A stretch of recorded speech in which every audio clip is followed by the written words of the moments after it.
बिस्मिल्लाहिर्रहमानिर्रहीम अल्लाहुम्मा सल्लि अला मुहम्मद व अला आलि मुहम्मद कमा सल्लैता अला इब्राहीम व अला आलि इब्राहीम इन्नका हमीदुम मजीद अल्लाहुम्मा बारिक अला मुहम्मद व अला आलि मुहम्मद कमा बारिकता अला इब्राहीम व अला आलि इब्राहीम इन्नका हमीदुम मजीद रब्बि यस्सिर व ला तुअस्सिर व तम्मिम बिल खैर रब्बिरहम्हुमा कमा रब्बयानी सगीरा। तमाम सुनने और देखने वालों को अब्दुर्रऊफ़ जावेद यूट्यूब चैनल की तरफ से अस्सलाम वालेकुम।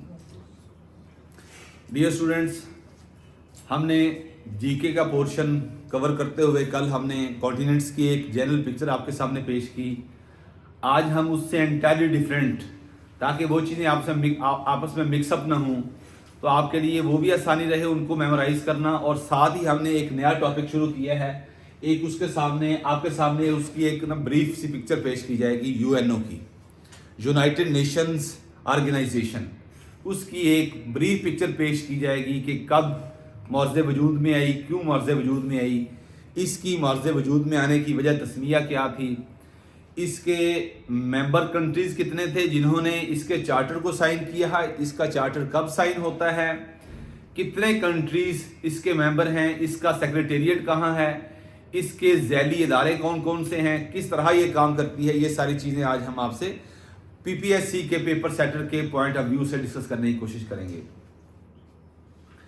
तो सबसे पहले मैं आपको बताऊं कि पीपीएससी किस तरह यूएनओ को देखता है। उसने इसके सेक्रेटेरिएट के अलावा जितने इसके ज़ैली इदारे हैं उसमें से सबसे इंपॉर्टेंट जो चीज़ है वो आईसीजे को देखता है, इंटरनेशनल कोर्ट ऑफ जस्टिस को देखता है, ये याद रखिएगा। इसका हेडक्वार्टर पूछता है बार बार, किस कंट्री में है, किस सिटी में है, ये याद रख लीजिए। इसको एक्स्ट्रा एक लिख लीजिए आप, बजाय कि मैं पहले यूएनओ की तरफ जाऊं, ये फोकस कर लीजिए ICJ, international court of justice के 2 या 3 से क्वेश्चन पूछे जाते हैं बार बार। जी आप में से किसी ने क्वेश्चन पढ़ा है आईसीजे से मुताल्लिक आपने तैयारी करते हुए? किसका? इसके टोटल जजेस कितने होते हैं? ICJ, international court of justice, total 15 जजेस होते हैं। हर जज का जो टेन्योर है वो 9 साल होता है। इसका हेडक्वार्टर हेग में है, हैग, HAGUE, international court of justice. ये स्टेट के मैटर्स को डील करती है, ये याद रख लीजिएगा। यानी टेन्योर कितना? 9 साल। इसका जो जज होता है उसका टेन्योर 9 साल होता है और इसके 15 जजेस होते हैं। इसका हेडक्वार्टर हेग के अंदर है, नीदरलैंड का हेग, HAGUE, हेग नीदरलैंड, याद रखिएगा। और उस पैलेस का नाम है पीस पैलेस, पेस नहीं, पीस पैलेस, पीस पैलेस, याद रखिएगा। हाँ जी, अब बुनियादी तौर पर जब जंग अजीम अव्वल हुई तो उसके बाद भी कोशिश की गई कि एक ऐसी तंजीम होनी चाहिए, जंग अजीम अव्वल, वर्ल्ड वार फर्स्ट, 1914 से 1918, ये ऑब्जेक्टिव लिखते जाइए साथ साथ। वर्ल्ड वार फर्स्ट कब से कब तक होती है? 1914 से 1918। अब जब वर्ल्ड वार फर्स्ट का एंड होता है तो जो फातेह कंट्रीज निकले उन्होंने कहा कि कोई ऐसी तंजीम होनी चाहिए जो इंटरनेशनल लेवल पे between the states, between the nations, बैनल ममालिक के अंदर जो इश्यूज अराइज होते हैं, जो डिस्प्यूट अराइज होते हैं, उनके सलूशन के लिए कोई ना कोई ऐसी तंजीम होनी चाहिए। तो वर्ल्ड वार फर्स्ट के एंड पे कौन सी तंजीम बनी थी? क्या कहा गया उसे? League of Nations. 1919 में लिख लें, लीग ऑफ नेशंस ये बनाई गई। यूएनओ को प्रीडिसेसर भी कहते हैं, predecessor of League of Nations is United Nations Organisation. ये भी क्वेश्चन आ जाता है। यानी वर्ल्ड वार फर्स्ट के एंड पे कौन सी इंटरनेशनल ऑर्गेनाइजेशन बनाई गई? League of Nations. आप लिख लीजिए कि कब? 1919 में। अब लीग ऑफ नेशंस वो खातर खा काम नहीं कर सकी, मकासद पूरे नहीं कर सकी कि दुनिया के अमन को जिससे खतरा हो वो मसला हल हो जाए, नहीं कर सकी। वक्त के साथ साथ ऐसे मसाइल बैनुल अक़वामी लेवल पे फिर बढ़ते गए कि ये फिर भी एक चीज सामने आई कि अब भी बहुत से ममालिक ऐसे हैं जो सर उठा रहे हैं, उनको कोई भी फोरम नहीं है जहां पे उनके मामलात वो हल हो सके। तो इन्हीं इश्यूज की वजह से हम जब इटली को देखते हैं, जर्मनी को देखते हैं, हमारे सामने मेसोलिनी की पिक्चर आती है। मेसोलिनी किस कंट्री से था? हाँ जी, इटली से था। किस कंट्री से? मेसोलिनी लिख लो, मेसोलिनी इटली से था। हाँ जी, और इसका कौन था साथ? नेपोलियन बोनापार्ट हो गया और हिटलर भी आ गया जर्मनी से। जर्मन्स, हिटलर जर्मन से था, मेसोलिनी इटली से था, नेपोलियन फ्रांस से था, और इसके अलावा लीनिन रशिया से था। लीनिन, LENIN, लीनिन। लीनिन प्राइज है ना, ये भी ऑब्जेक्टिव है इटसेल्फ एक। लीनिन प्राइज किस कंट्री से एसोसिएटेड है? रशिया से। और पाकिस्तान की एक शख्सियत है जिसको ये दिया गया है, ये भी ऑब्जेक्टिव है। वो कौन है? फैज अहमद फैज, जिनको ये दिया गया है जी। दूसरा कौन है? हाँ जी, अब्दुस्तार ईदी। लीनिन प्राइज रशिया से एसोसिएटेड है। ये अवार्ड जो दिया जाता है ये पाकिस्तान की दो शख्सियात को दिया गया है, एक फैज अहमद फैज को और दूसरा अब्दुस्तार ईदी साहब को। अब ये लीनिन था, ये रशिया से था। मसोलिनी कहां से था? इटली से था। हिटलर कहां से था? जर्मनी से था। हिटलर ने कहा कि जर्मन्स के अलावा बाकी सब इंफीरियर हैं, जर्मन्स आर सुपीरियर। ये किसका नारा था? ये हिटलर का नारा था। फिर उसने आग लगाई, तो उस आग के नतीजे में इंटरनेशनल लेवल पे ये कॉन्सेप्ट है, जस्ट आपको इतना ही मोटी मोटी चीजें मैं आपके साथ ऑब्जेक्टिव जो है डिस्कस कर रहा हूं। तो 1939 में, 1939 में जंग अजीम दोम का आगाज होता है। ऑब्जेक्टिव ये आ जाती है कि वर्ल्ड वार सेकंड कब हुई, उसका टेन्योर क्या है हमें पता है? हाँ जी, 1939 से 1945 तक। जब ये जंग भी हो गई, दुनिया के अंदर एटम बम भी गिरा के देख लिया गया।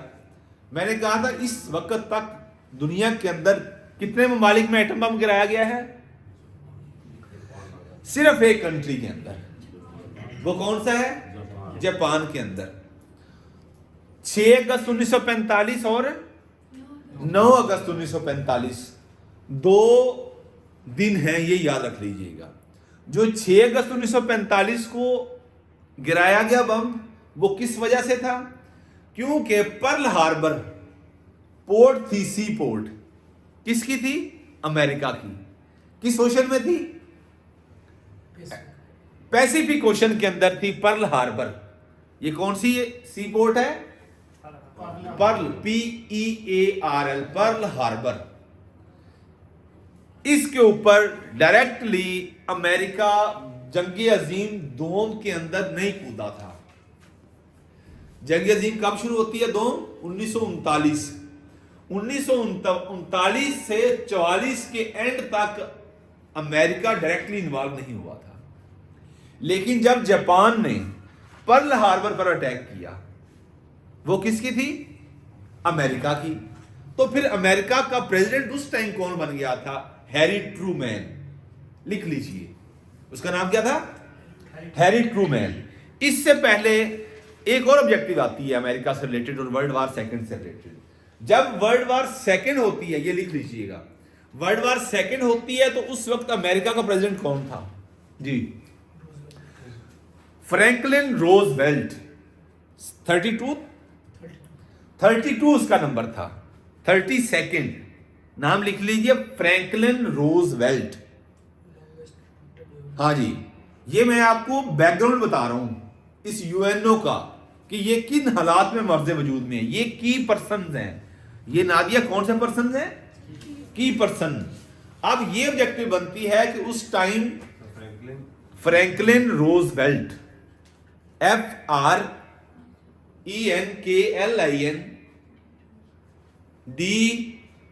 रोजवेल्ट, ठीक है। ये ऑब्जेक्टिव है कि जब जंग अजीम दोम का आगाज होता है तो उस टाइम अमेरिका का सदर कौन था? और ये इसका नंबर था 32nd, 32वां नंबर है, और ये लॉन्गेस्ट सर्विंग प्रेसिडेंट है ऑफ अमेरिका। इसका सबसे लंबा ड्यूरेशन है। ये ऑब्जेक्टिव भी आ जाती है, who is the president who has the longest tenure as serving president. तो ये है। अब यहां से उलझाता है पीपीएससी का पेपर सेटर स्टूडेंट को। वो कहता, जब हमने जनरल ये पढ़ लिया, जिसने ऐसे ऊपर ऊपर से चीजें देखी ना, उसने देख लिया कि अमेरिका का उस टाइम प्रेसिडेंट कौन था? फ्रैंकलिन डी रोजवेल्ट, याद हो गया। 32वां ये सदर था और लॉन्गेस्ट सर्विंग प्रेसिडेंट है ये अमेरिका का। बेटा लिखा है लॉन्गेस्ट सर्विंग का मतलब क्या है? लंबा तरीन टेन्योर इसका है, ठीक है। अब ये तो स्टूडेंट कहता है, ये ऑब्जेक्टिव की एमसीक्यूज में जो दिया होता है ना ऑप्शंस या सेल, उसके अंदर ये सारे दिए होते हैं।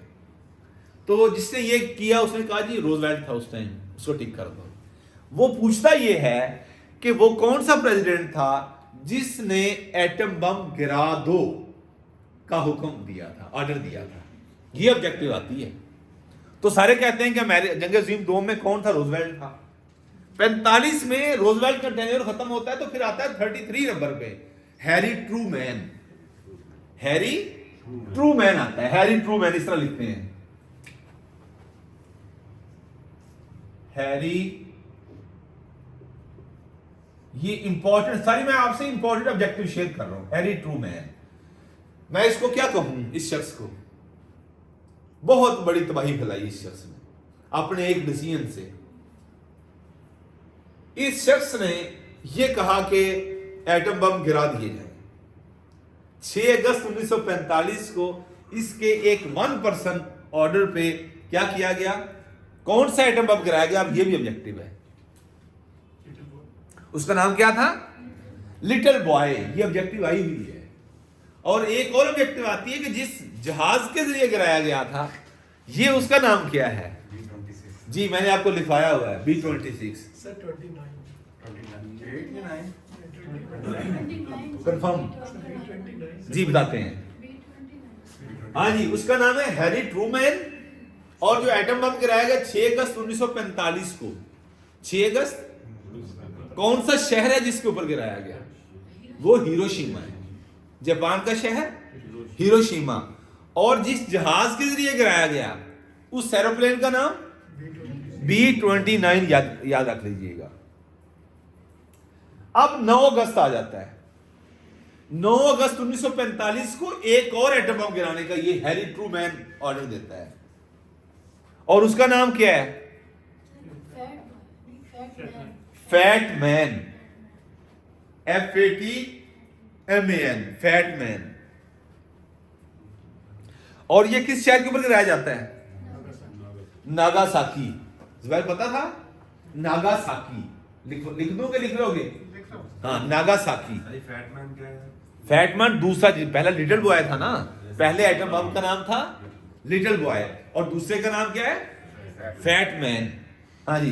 कौन सा जेट तैयारा था जिसके जरिए गिराया गया था? ये भी वही था। जिस तरह कहते हैं ना कि चांद पर पहला कदम किसने रखा था, वो कौन सा शख्स था, और दूसरा कदम किसने रखा था? वो वही आदमी था। ऐसे ही कौन सा B-29 वो जेट तैयारा था, वो एरोप्लेन था जिसके जरिए एटम बम हिरोशिमा और नागासाकी पर गिराया गया। ये कितने ऑब्जेक्टिव 10 ऑब्जेक्टिव निकल आई?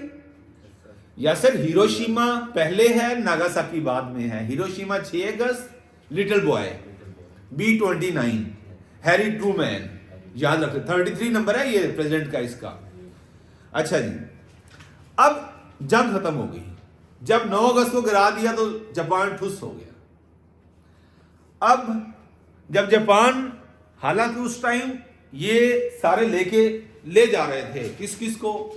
उधर से उसने खुदकुशी कर ली थी, क्या नाम है उसका, जी बेटा, हिटलर ने खुदकुशी कर ली थी। उसके अलावा जापान के ऊपर एटम बम गिरा दिया गया। तो फिर अब ये सारे कंट्रीज कहां गए, पीछे चले गए, बैकफुट पे चले गए, डिफीट हुई, इनके हिस्से में आई। उसके बाद ये रशिया, ये आपका फ्रांस, ये आपका अमेरिका, ये बरतानिया आपका, इन कंट्रीज के जो हेड थे वो बैठे, फिर उन्होंने कहा कि लीग ऑफ नेशंस की तरह कोई हम एक तंजीम बनाएं जो दुनिया के मसाइल का हल निकाल सके। तो फिर उन्होंने किसकी बुनियाद रखी, यूनाइटेड नेशन ऑर्गेनाइजेशन। 50 कंट्रीज के हेड बैठे थे जिन्होंने एक चार्टर साइन किया। कब किया,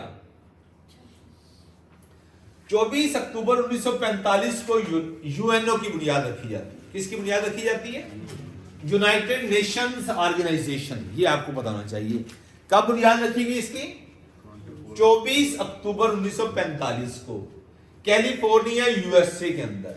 ये यूएसए के हवाले से याद रखिएगा, यूएसए की स्टेट्स पूछी जाती हैं अक्सर। इसकी कितनी स्टेट्स हैं जुबैर, 50 बच्चे, 52 नहीं 50, ठीक है। अब यहां पे ऑब्जेक्टिव आपके माइंड में आ जानी चाहिए कि जो मेन लैंड है यूएसए की, उससे हटके भी है एक स्टेट, और वो एरिया के एतबार से क्या नाम है उसका, अलास्का, जो मेनलैंड से हटके 2 स्टेट, हाँ जी, कौन, क्या नाम उसका, अलास्का और हवाई और अलास्का। अलास्का किससे खरीदी थी, रशिया से खरीदी थी, ठीक है। हाँ जी, अमेरिका ने, अमेरिका की तो अमेरिका ने खरीदी होगी, रशिया में थी पहले, जी जी, रशिया से खरीदी थी अमेरिका ने। जिस तरह हमने ओमान खरीदा था, बस वो वाला। हाँ जी, जिस तरह हमने ग्वादर 1867 में रशिया से, 1867 में अलास्का, ठीक है। हाँ जी, अब ऐसे ही आ जाए कैलिफोर्निया का शहर है फ्रांसिस्को। इस शहर के अंदर यूएनओ की बुनियाद रखी गई थी। ये ऑब्जेक्टिव आ जाती है, ठीक है बेटा, कोई उलझन तो नहीं। फ्रांसिस्को कैलिफोर्निया यूएसए के अंदर, कब, 24 अक्टूबर 1945 को। अब मेन पर्सनालिटीज कौन थी, ये 2 थे। यूएस प्रेसिडेंट कौन था, फ्रैंकलिन डी रूजवेल्ट, ठीक है। यही है जिसको हम कहते हैं इसका लॉन्गेस्ट टेन्योर है, और इसका नंबर कौन सा है, 32 नंबर है। अब इधर से यूके प्राइम मिनिस्टर है विंस्टन चर्चिल, बहुत इंपॉर्टेंट है। इसकी पार्टी का नाम पूछा जाता है, कौन सी पार्टी इसकी, लेबर है या कंजर्वेटिव है, लेबर पार्टी है। बरतानिया के अंदर 2 पार्टी याद रख लीजिएगा, अमेरिका के अंदर है एक रिपब्लिकन और दूसरी है डेमोक्रेटिक। ऐसे ही बरतानिया के अंदर 2 पार्टीज हैं, एक का नाम है लेबर और दूसरी का नाम है कंजर्वेटिव। ये लेबर से था, ठीक है। ये था उस टाइम, ये इनके 2 मेन की पर्सन थे, ठीक है। ये आइडिया ऑब्जेक्टिव ये भी आ जाती है कि द ब्रेन चाइल्ड कहते हैं किसी भी दिमाग की पैदावार। UNO was the brain child of which person, ये ऑब्जेक्टिव आ जाती है कि ये idea was the idea of UNO was conceived bye, conceive करना, दिमाग में ख्याल आना। ये यूएनओ का आइडिया किसके दिमाग में ख्याल आया था, फ्रैंकलिन डी रूजवेल्ट। याद, ये ऑब्जेक्टिव ही याद रख लीजिएगा, अलग ऑब्जेक्टिव है ये। अब फिर यूएनओ का चार्टर बनता है, ये देखिए, ये अक्टूबर है, उससे पहले जून में 26 जून 1945 को यूएनओ का चार्टर साइन होता है। 50 मेंबर कंट्रीज इस पे साइन करते हैं, कितने, 50 मेंबर स्टेट्स इस पे साइन करती हैं। इसके 111 आर्टिकल्स हैं, ये ऑब्जेक्टिव आई हुई है पेपर में। इसके कितने आर्टिकल्स हैं नादिया, 111, 111 आर्टिकल्स हैं। ये इसकी बेसिक चीजें आ गई। अब यूएनओ की आप मेंबर्स कितने हैं, टोटल मेंबर्स इसके हैं 193। अब ये जनरल असेंबली का इजलास हो रहा है यूएनओ का। अभी हम जनरल असेंबली की तरफ नहीं जाते, अभी हम डिस्कस करते हैं बाद में। तो इसके मेंबर कंट्रीज कितने हो गए, 193। ये ऑब्जेक्टिव याद रख लीजिएगा, आपका आसान से पेपर है, किसी पेपर में आ सकती है ये, ठीक है। अब 193 टोटल ममालिक हो गया, उसमें से वेरी रिसेंटली ज्वाइंट स्टेट कौन सी हुई, साउथ सुडान। ये ऑब्जेक्टिव आ सकती है। यंगेस्ट कंट्री भी इसको कहते हैं, क्या कहते हैं, यंगेस्ट कंट्री। ये साउथ सुडान को YOUNGEST, youngest country south Sudan. 2011 में इसको ज्वाइन यानी मेंबरशिप मिलेगी। इसने यूएनओ कब ज्वाइन किया, 2011 में। अब ऑब्जर्वर स्टेट कौन सी हैं, जिनको अभी मेंबरशिप का एजाज हासिल नहीं हुआ, रुकनियत नहीं मिली, लेकिन अभी उसको ऑब्जर्व किया जा रहा है कि हां अभी हम इसको देख लेते हैं। पैलेस्टाइन और हॉली सी, ये भी एक स्टेट है, हॉली सी, याद रख लीजिएगा, ठीक है। अब ये हो गई इसकी बेसिक फाउंडेशन। कब बनी, चार्टर कब बना, याद रखिए चार्टर पहले बना है, ये अक्टूबर है, वो जून है। ये महीना भी पूछा हुआ है मुझसे एक दफा पेपर में, नगड़ करके आया था, महीना नहीं भूलना आपने। चार्टर में 50 कंट्रीज हैं, ये ऑब्जेक्टिव बहुत इंपॉर्टेंट है, और इसके 111 आर्टिकल हैं, ठीक है। अब साथ आ जाए इसकी ऑफिशियल लैंग्वेजेस कितनी हैं, ये बड़ी बार पूछा जाता है। जुबैर कितनी ऑफिशियल लैंग्वेजेस, 6 इसकी ऑफिशियल लैंग्वेजेस हैं। कौन कौन सी, French, English, Chinese, Russian, Spanish और अरेबिक। क्या स्पेलिंग है, बोले,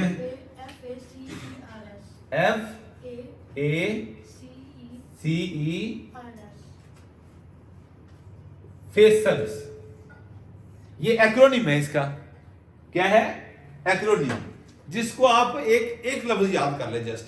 वैसे हाँ जी सर, वीटो पावर 4-5 लोगों वाले के वो बताता हूं मैं उस तरफ ना। Freshers, French, Arabic, Chinese, English, Russian, Spanish, ठीक है, याद रख लें। अब इसको याद रखने का एक और तरीका भी है। ये 5 कंट्रीज हैं, ये फाते कंट्रीज थे किसके, वर्ल्ड वार सेकंड के। इन्होंने कहा कि आप जितने मर्जी मेंबर इस क्लब में शामिल करें। मैं कहूं लाइक हम 2, 4, 5, 7, 9, 10, 11, 10 लोग बैठे हैं। मैं कहूं कि यहां पर इस टाइम 10 लोग बैठे हैं, आप 10,000 लोग भी आ जाएं, लेकिन जो मैं कहूंगा ना उसके अगेंस्ट कोई बात नहीं होगी। अच्छा, मैं रशिया हूं, आप अमेरिका हैं, आपने कहा मेरे कहने के अगेंस्ट बात भी नहीं होगी। ये बरतानिया है, ये आगे फ्रांस है, ये चाइना है, कितने हो गए, 5 हो गए। इन्होंने कहा फिर हमारे कहने के अगेंस्ट भी बात नहीं मानी जाएगी कोई भी। इस चीज को क्या नाम दिएगा, वीटो का। यानी 193 मेंबर्स कंट्रीज में से इन 5 मेंबर्स में से 193 कंट्रीज जो मेंबर हैं उनमें से किसी की तरफ से कोई करारदाद पेश की गई कि फलस्तीन को एक रियासत डिक्लेयर होना चाहिए या कश्मीर को एक रियासत डिक्लेयर होना चाहिए। एक मिसाल देता हूं, ये 193 ममालिक में से इनके अलावा किसी और कंट्री ने कहा, इनमें से 4 कंट्री ने कहा ओके ये होनी चाहिए, एक कंट्री ने कहा नहीं होनी चाहिए, तो नहीं होगी, क्योंकि 4 कंट्रीज ने कह दिया, लेकिन एक कंट्री जिसके पास वीटो पावर है, क्या कौन सी पावर है, वीटो पावर है, तो वो कहना नहीं उसका माना जाएगा, वो करारदाद। यानी आप ये इंसाफ देखें यूएनओ के अंदर कि 193 ममालिक में से 192 एक साइड पे अगर हो जाए और इन 5 में से एक साइड पे हो जाए, तो इस एक का पलड़ा, ये इंसाफ तो नहीं है। ठीक है, बहरहाल ये 5 कंट्री याद रख लीजिए, चाइना, सोवियत यूनियन, रशिया जिसे कहते हैं, फ्रांस, यूएसए, यूके, और एक उसमें से शामिल कर लें आप अरेबिक लैंग्वेज, तो आपकी 6 लैंग्वेजेस भी पूरी हो जाती हैं। ठीक है, 6 कर लोगे अब ये चीजें। वीटो पावर्स का हो गया वीटो पावर वाला कांसेप्ट है जी। यूएन की जो एक डिपार्टमेंट सिक्योरिटी काउंसिल है हाँ जी, उसके अंदर नहीं वो जाते हैं ना उस साइड पे। नहीं, कोई भी फैसला कोई भी करना है आपने, जो मेन किरदार है ना इन 5 कंट्रीज का है, याद रखिएगा। अभी हम वो जनरल असेंबली हो या यूएन सिक्योरिटी काउंसिल हो, जहां पे इन 5 ममालिक में से किसी एक ममालिक ने डिसएग्री कर लिया ना, तो समझ लीजिए जी अब ये करारदाद अपने लॉजिकल एंड तक नहीं पहुंच सकती, वो हम बाद में उस साइड पे जाते हैं। तो ये हो गया। अब हम जब इसके ज़ैली इदारों की बात करते हैं, इसके डिपार्टमेंट्स की बात करते हैं, तो याद रखिएगा सबसे पहले इसका जो सबसे बड़ा इदारा है वो है UNO general assembly, United Nations general assembly. जिस तरह हमारा प्राइम मिनिस्टर गया हुआ है वहां पे, ये 2024 का जो अब इजलास हो रहा है, एनुअल सेशन जो होता है, जिसे क्या कहते हैं, एनुअल सालाना इजलास जो होता है, वो हर साल किस महीने में मुनक्कद होता है? सितंबर में। किसमें? 24, ये है ना 24, ये 24 को याद रखिएगा। 24, 25, 26, 27, 28, ये इन 5-6 दिनों के अंदर ये आपका सितंबर में किसका इजलास होता है? यूनाइटेड नेशन जनरल असेंबली का इजलास होता है। ठीक, अब इस यूएन जनरल असेंबली का ये जो इजलास होता है, इसे वर्ल्ड लार्जेस्ट क्या कहते हैं? पार्लियामेंट। इसको इस टाइम क्या कहते हैं? जहां पे देखे ना, मैं अमेरिका हूं, आप बरतानिया हैं, आप फ्रांस हैं, आप इटली हैं, आप जर्मनी हैं, आप लीबिया हैं, आप कुवैत हैं, आप दुबई हैं, कोई इस तरह नाम ले लें, ये हम हेड ऑफ स्टेट्स बैठे हुए हैं। ऐसे ही वहां पे 193 हेड ऑफ स्टेट्स बैठे होते हैं, तो इसलिए इसको वर्ल्ड लार्जेस्ट पार्लियामेंट भी बोलते हैं। ठीक है, एक ये चीज हो गई। अब हर जो हेड ऑफ स्टेट है, हेड ऑफ गवर्नमेंट है, वहां पे अपनी स्पीच करता है, वहां पे अपनी ऑब्जर्वेशन देता है इंटरनेशनल डिस्प्यूट्स के हवाले से, या मेंबर यूएनओ के जो मेंबर कंट्रीज हैं। देखो ना, मुझे हम सब ने मिलके एक 4 लोगों का ग्रुप बना दिया, हमने कहा कोई मसला होगा हम इनके पास लेके जाएंगे। अब हर कंट्री, मेंबर कंट्री जो है, अपना मुद्दा पेश करता है, उसको नोट कर लिया जाता है। अब फिर उसमें से जो डिस्प्यूट्स रिजॉल्व होने होते हैं, वो उनको रिजॉल्व करने की कोशिश करते हैं। लेकिन ऑब्जेक्टिव ये आती है, दूसरा इदारा है सिक्योरिटी काउंसिल का। कौन सा? Security council. ऑब्जेक्टिव ये आती है कि which of the following organ of the UNO is more powerful, इसके कितने मेंबर्स हैं? इसके टोटल 15 मेंबर्स हैं, लेकिन 10 मेंबर्स नॉन परमानेंट हैं। कितना टाइम होता है उनका?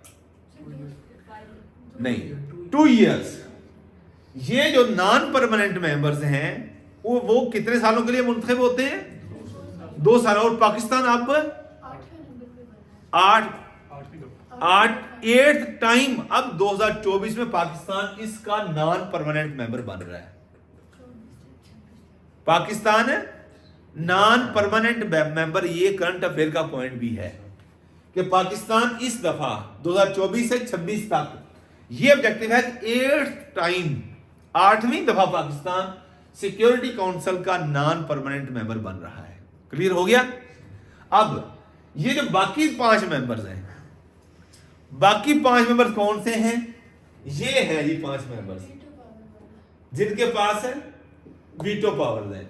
और जैसे जब ये क्वेश्चन आ जाए कि which of the following is a permanent member of UN security council, तो ये आपको याद होंगे, तो आप कह सकोगे कि ये है America, China, Soviet union, France और यूके। क्लियर हो गया? ये परमानेंट है। अब 15 कंट्रीज में से 14 एक साइड पे हो जाए और वीटो पावर वाला एक साइड पे हो जाए तो आपकी सारी पावर बेकार। 193 में से 192 एक साइड पे हो जाए और वीटो वाला एक साइड पे हो जाए तो वो, इसी वजह से आज तक कश्मीर का मसला हल नहीं हो सका, क्योंकि उसके साथ कौन खड़ा है? इंडिया के साथ यूएसए, वो उसके साथ वीटो कर देता है। चाइना अगर उसको सपोर्ट भी करता है, चाइना क्या है? चाइना भी वीटो पावर रखता है, चाइना भी इसका परमानेंट मेंबर है। चाइना पाकिस्तान की फेवर करता भी है, तो ये पूरी दुनिया के सारे मेंबर्स कहते हैं कि फिलिस्तीन के अंदर जो इसराइल दहशतगर्दी कर रहा है वो नाकाबिले कबूल है, इसलिए फिलिस्तीनियों की एक आजाद खुद मुख्तार रियासत होनी चाहिए। 192 कंट्रीज ये कह रहे हैं, लेकिन इसराइल के हमायत याफ्ता यूएसए, इसको कहते हैं illegitimate child of America. Illegitimate child of America, ठीक है? हाँ जी, वो कौन है? इसराइल। याद रखिएगा, इस वजह से इसराइल की पुष्टपनाही कौन करता है? अमेरिका करता है, जिसकी वजह से आज तक कौन सा मसला हल नहीं हो सका? पैलेस्टाइन का मसला भी हल नहीं हो सका। ये कौन सा हो गया आपका? सिक्योरिटी काउंसिल का। अब यहां पे एक और चीज आती है, इनकी रोटेशन होती है। जो नॉन परमानेंट मेंबर्स हैं ये हर 2 साल के लिए बनते हैं और ये अल्फाबेटिकली बनते हैं। किस तरह बनते हैं? इनका जो ऑर्डर होता है, कंट्री का नंबर जो आना है, ये अल्फाबेटिकली आता है। और पाकिस्तान का अब तक कितनी बार आ चुका है? 8th time. इसके अलावा ये ऐसा नहीं कि अब आपका ABCEDF चलता P आया तो अब आ गया, नहीं। जब आता है तो फिर इसकी प्रॉपर वोटिंग भी होती है। कहां वोटिंग होती है? यहां पे जनरल असेंबली में। तो इस वजह से फिर जो पाबंदियां होती हैं, इंटरनेशनल जो सैंक्शंस होती हैं, लाइक FATF है। आपने CTD की तैयारी नहीं की, मैंने FATF पढ़ाया था। तो वहां पे पाकिस्तान वो एक लिस्ट बनती है, वो कहती है कि उसकी 2 लिस्टें हैं, एक है ग्रीन ग्रे, एक है ब्लैक, एक है येलो, एक है व्हाइट। जिस तरह एक ग्रीन बुक है, एक ब्लैक बुक है, एक व्हाइट बुक है। इस FATF ने एक ग्रे और एक ब्लैक लिस्ट जारी कर दी। ग्रे लिस्ट में ये कंट्रीज होंगे, इनके अंदर ये इशू है, अगर ये अपने इस तरह से अपने स्टेप्स ले लें तो ये इनको ग्रे लिस्ट से निकाला जा सकता है। ये ग्रे एरिया ना, कहते हैं ये ग्रे एरिया है, यहां पे काम हो सकता है। लेकिन ये तो बिल्कुल ब्लैक एरिया है, यहां पे कोई काम नहीं हो सकता। कुछ कंट्रीज को उन्होंने ऐसी लिस्ट में डाल दिया कि इन पे हर किस्म की सैंक्शन लगा दी। SANCTION, sanctions. सैंक्शन क्या होता है?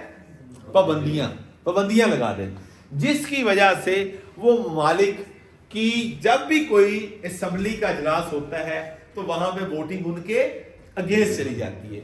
इसलिए पाकिस्तान को बाकी मेंबर्स की बात को मानना पड़ता है, जिसकी वजह से वोटिंग का सिलसिला होता है और ये सारा इस तरह कोऑर्डिनेशन और इंटरेक्शन होता है। लॉबीज बनती हैं, सफारतकारी होती है कि आपने हमें वोट देना है, आपने हमें वोट देना है, ये सारा सिलसिला चलता है। तो ये अल्फाबेटिकली ऑब्जेक्टिव आ जाती है कि नॉन परमानेंट मेंबर्स जो बनते हैं किसके? यूनाइटेड नेशन सिक्योरिटी काउंसिल के, तो उनकी सीक्वेंस क्या है? अल्फाबेटिकल ऑर्डर है। ये भी एक ऑब्जेक्टिव है जुबैर खान। ये हो गया। अब ये परमानेंट मेंबर्स 5 वही हैं। These members are elected for 2 years।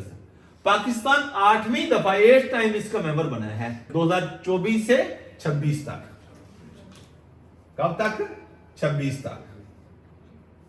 और पाकिस्तान ने 193 में से 182 वोट्स हासिल किए हैं। और पाकिस्तान किसको रिप्लेस कर रहा है? ये बहुत इंपॉर्टेंट ऑब्जेक्टिव है। पाकिस्तान जापान को रिप्लेस कर रहा है। ये ऑब्जेक्टिव एक और आ जाती है पाकिस्तान का, इसका यानी यूनाइटेड नेशन सिक्योरिटी काउंसिल का पाकिस्तान पहली दफा मेंबर कब बना? तो याद रखिएगा 1952 से 1953। ये याद रख लीजिएगा, ये ऑब्जेक्टिव आ जाती है। ठीक है। ये चीजें हो गई। सर 52 से 54 नहीं होगा तो फर्स्ट टाइम पूछा उन्होंने, फर्स्ट टाइम टेन्योर उसका 54 ही है। सर 52 52 1 साल 53 2 साल। जी जी 2 साल है ना,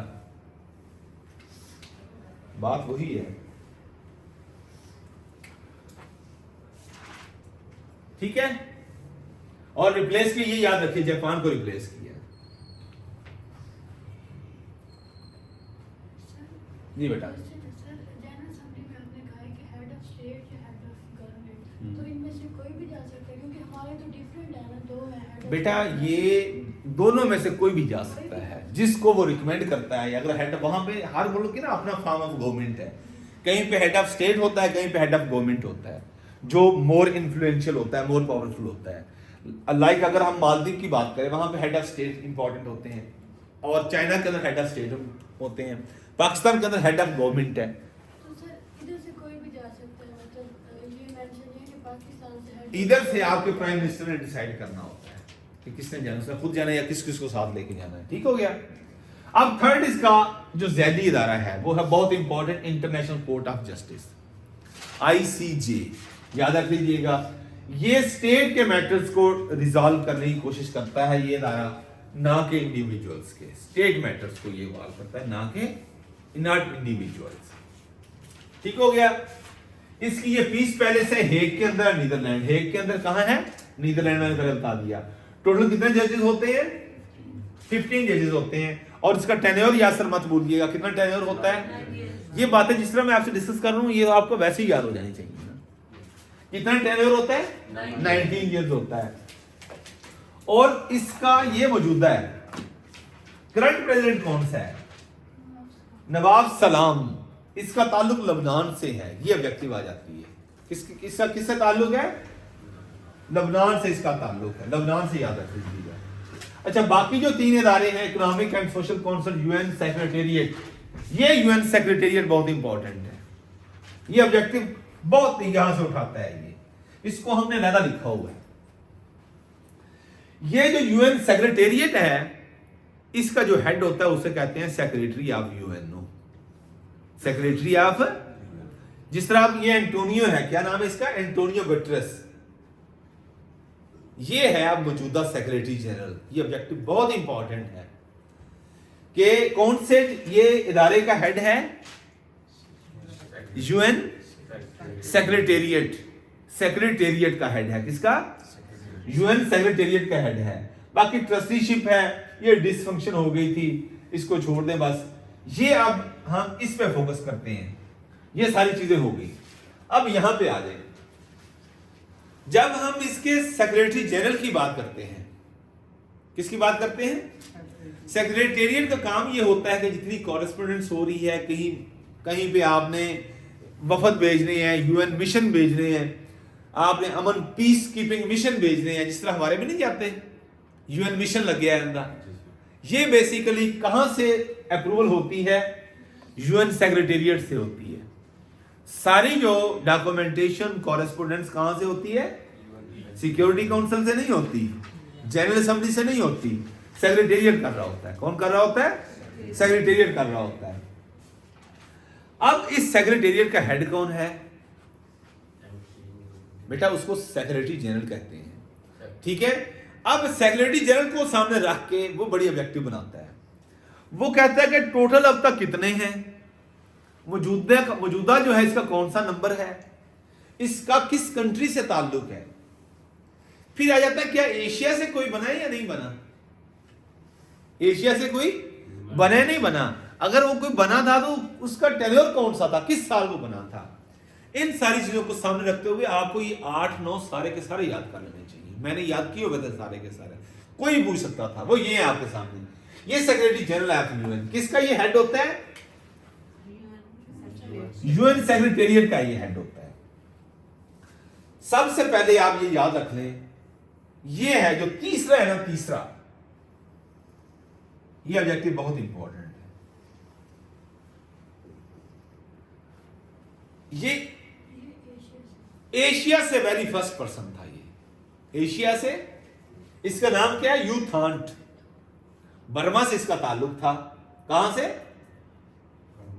बर्मा से इसका ताल्लुक था, फर्स्ट एशियन था ये। क्लियर हो गया? यूथान, और ये 1961 से 71 तक रहा है ये, इसका टेन्योर भी याद रख लीजिएगा, ठीक है। ट्राइगिव ली पहला, ट्राइगिव ली फर्स्ट 46 से 52 तक, ये याद रखें, पहला याद रख लें, थर्ड याद रख लें। उसके बाद ये बहुत इंपॉर्टेंट था, 7 कूफी अनान। बान की मून भी इंपॉर्टेंट थे, हमारे दौर में ये रहा है, ये दोनों हमारे दौर में रहे जब हम तैयारी करते थे। अब आपका दौर है तो अब आपको ये भी याद करना पड़ेगा। आपके ये तीनों इंपॉर्टेंट मैं कहता हूं, 3 ये हो गया, तीसरा चौथा, 3 4 5 टोटल कितने हो गए? टोटल 9। ऑब्जेक्टिव ये बनी कि मौजूदा जो है करंट, ये कौन सा है? ये 9th सेक्रेटरी जनरल है, किसका? यूएनओ का। अब ऑब्जेक्टिव ये भी आएगी कि इसका किस कंट्री से ताल्लुक है? पुर्तगाल जिसे कहते हैं, किससे ताल्लुक है हमाइयों? पुर्तगाल से ताल्लुक। कौन सा नंबर है इसका? 19। और तीसरा नंबर किसका था? यूथांट। ये एशिया का पहला था, ये ऑब्जेक्टिव आई हुई है और हम ये गलत करके आए, बाहर आके याद हुआ था यार, और यूथांट, ये यूथांट था, ठीक है। किससे ताल्लुक था? किस कंट्री से? बर्मा से इसका ताल्लुक था। और इसके अलावा यहां पे आ जाए बान की मून। मैं वैसे नादिया आपसे पूछूं कि बान की मून कौन सा है, तो आप मुझे बता देंगे कि 8वां है सर। कौन सा है ये? 8वां है, सेकेंड लास्ट भी आ जाता है, आपने याद कर लेना है। इसका 2007 से 17 तक सबसे लॉन्गेस्ट है। और किसका है? इसका कितना है? 10 साल। इसका कितना है? 10 साल। ये चेक कर लेना है आपने। 72 से 81, 92 से 96, 53 से 61, ठीक है। इन दो के दरमियान टकरा पड़ेगा, ठीक है, ये याद रख लीजिएगा। अब बान की मून के ऊपर है कूफी अनान। बान की मून से ऊपर है 1997 से 2006 तक ये रहा है। और जब 9/11 होता है तो उस टाइम कौन था? बान की कूफी अनान। 9/11 में कौन था? ये ऑब्जेक्टिव भी आ जाती है, कूफी अनान। इसको नोबेल प्राइज भी दिया गया है, इसको नोबेल प्राइज भी दिया गया था 2001 में, ठीक है जी। अब ये आ गया। अब एक इसका डिप्टी सेक्रेटरी जनरल भी है यूएनओ का, आमना जे मोहम्मद, 2017 से है। और किस कंट्री से है? हाँ जी, ब्रिटिश नाइजेरियन। कौन है? British Nigerian. और हाँ जी, आप ये कह रही थी? सर ये इसने अपने दौर में ये वाली सीट क्रिएट, किसने? कूफी कूफी अनान ने 1997 में डिप्टी सेक्रेटरी की सीट भी उससे पहले नहीं थी। और अब मौजूदा कौन है डिप्टी सेक्रेटरी जनरल? हुमायूं आमना जे मोहम्मद। और सर इसकी ये भी है कि ये फर्स्ट रैंकर था, मतलब ये पहले यूएनओ में कोई मुलाजिम था नीचे से। ये कूफी अनान, यानी इसके सेक्रेटेरिएट के अंदर इसकी पहले भी कोई जॉब। जी सर, ये रैंकर था, मतलब कि डायरेक्ट नहीं आया। ठीक है। अच्छा, अब ये सारी चीजें होंगी। अब इसके ऑब्जेक्टिव्स की तरफ आ जाए। ये 4 ऑब्जेक्टिव इसके मेन ऑब्जेक्टिव हैं। सबसे पहले maintain international peace and security. International peace और सिक्योरिटी को मेंटेन करना इसका प्राइमरी ऑब्जेक्टिव है, नंबर 1। नंबर 2, इंटरनेशनल लॉ को मेंटेन करना, इंटरनेशनल लॉ को इंप्लीमेंट करना। अब इंटरनेशनल लॉ के पीछे आपके माइंड में क्वेश्चन आ जाता होगा कि इंटरनेशनल लॉ के पीछे, लाइक मेरा पाकिस्तान के अंदर कानून है, तो कानून की अगर इंप्लीमेंटेशन नहीं होगी तो पीछे हम फोर्स खड़ी है, वो इंप्लीमेंटेशन करवाएगी, जुडिशरी करवाएगी। अब जो इंटरनेशनल लॉ है उसकी इंप्लीमेंटेशन कौन करवाएगा? इंटरनेशनल लॉ की अगर इम्प्लीमेंटेशन नहीं होती तो फिर ये जो वोटिंग का प्रोसेस डिस्टर्ब होता है। फिर जो यूएनओ का चार्टर है ये कहता है कि आप यूएन के मेंबर हैं, आप इंटरनेशनल लॉ को तस्लीम नहीं करते। अफगानिस्तान के पीछे क्यों पड़ जाती है दुनिया? तालिबान के पीछे क्यों दुनिया पड़ जाती है? पाबंदियां लगती है ईरान के ऊपर के नहीं? सारे हाथी के पांव में सबका पांव। अमेरिका ने कहा था चलो सब पीछे पड़ जाओ, माल है ना, बेगर्स आर नॉट चूजर्स। तो इसलिए ये बात क्या कर रहे थे हम कि सबसे पहले इंटरनेशनल लॉ को अगर इंप्लीमेंट करना है तो यूएन के चार्टर को मानना पड़ेगा। अगर आप यूएन के चार्टर को नहीं मानेंगे तो फिर इसका मतलब है आप इंटरनेशनल लॉ को नहीं मान रहे। हाँ, कह सकते हैं कि international law is a weak law, ये कमजोर कानून है, ठीक है, जिसके पीछे कोई इंप्लीमेंटेशन फोर्स नहीं है। दूसरा क्या है? इंटरनेशनल लॉ की इंप्लीमेंटेशन। तीसरा क्या है? ह्यूमन राइट्स की प्रोटेक्शन। और चौथा और लास्ट, ये क्लियर हुआ था ना, इससे इंप्लीमेंटेशन कौन कराएगा सर? कौन? बेटा इसको यूएनओ ने करवाना है। देखें किसी भी मुल्क के अंदर फिर जब हालात खराब होते हैं तो यूएन के पीस कीपिंग मिशन नहीं जाते, तो यूएन की तो कोई फोर्स नहीं है, यूएनओ के मेंबर्स की फोर्स बनती है। फिर कोई पाकिस्तान से आ गए, कोई इंडिया से चले गए, कोई बांग्लादेश से चले गए, कोई अफ्रीका से आ गए, तो ये सारे मिलकर क्या बनाते हैं? यूएनओ पीस, उसे कहते हैं पीस कीपिंग मिशन। दस्ते, अमन कायम करने के दस्ते उस मुल्क में भेज जाते हैं। और ये बहुत बड़ा हथकंडा है इन ममालिक के हाथ में। वो कहते हैं कि पाकिस्तान के अंदर ऐसे हालात पैदा कर दिए जाएं कि वहां पे यूएनओ की फोर्स उतार दी जाए। और यूएनओ की फोर्स क्या है? यूएसए। वो फिर अपने मतलब के हथकंडे पूरे करते हैं इस यूएनओ की बॉडी के थ्रू, ठीक है। सो याद ये कर लीजिए कि यूएनओ के पीछे, इसके इंटरनेशनल लॉ के पीछे यूएनओ का चार्टर पड़ा है। जो यूएनओ के चार्टर को नहीं मानेगा उस पर फिर इंटरनेशनल लेवल पे सैंक्शंस लगती हैं। क्या लगती हैं? SANCTION, सैंक्शंस मतलब पाबंदियां लगती हैं। इस वजह से फिर इसको कहते हैं कि अब यूएनओ हरकत में आएगी। बात समझ आ गई? और आखिरी, last but not least, promotion of sustainable development. अब सस्टेनेबल डेवलपमेंट का आखिरी है, याद रख लीजिए। सस्टेनेबल डेवलपमेंट क्या होती है कि आपके पास आज रोटी है, पूरा साल पड़ा है गंदम आने को। अगर आज पड़ा है तो फिर इसका मतलब है कि आप तो वल्नरेबल हो गए, अगले पूरे 11 महीनों का आपके पास राशन नहीं है।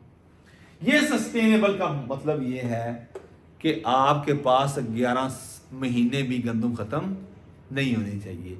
ये यूएनओ ऐसी प्रमोशन को प्रमोट करता है, ऐसी सिक्योरिटी को प्रमोट करता है जो सस्टेनेबल हो। आपकी तैयारी सस्टेनेबल होनी चाहिए। ये नहीं कि आज हुई बस कल ठुस, तसलसल होना चाहिए। इसने सस्टेनेबल कौन सी डेवलपमेंट को प्रमोट करना है? सस्टेनेबल को, जो वक्त के साथ साथ चले, बैठ ना जाए, ऐसी डेवलपमेंट जो चलती रहे। ये चौथा पर्पस है किसका? यूएनओ का। ये थे जी इंपॉर्टेंट चीजें यूएनओ के हवाले से। मेरा ख्याल है कि 50 क्वेश्चंस आपके बन जाएंगे, आप बना लीजिएगा। इसमें से और चीजें निकालेंगे हम, जो आज नहीं आए उनके साथ फिर हम कल या कल भी कोशिश करूंगा कि मैं लेक्चर हो जाए, परसों भी हो जाए, क्योंकि आगे सोमवार को और मंगल को पेपर है। तो ये ना हो कि वहां से हम लेट आए रात को तो और आपका पेपर लेक्चर मिस हो जाए। अल्लाह हम सब के लिए आसानियां पैदा करे और आसानियां तकसीम करने का शरफ बख्शे। अस्सलाम वालेकुम।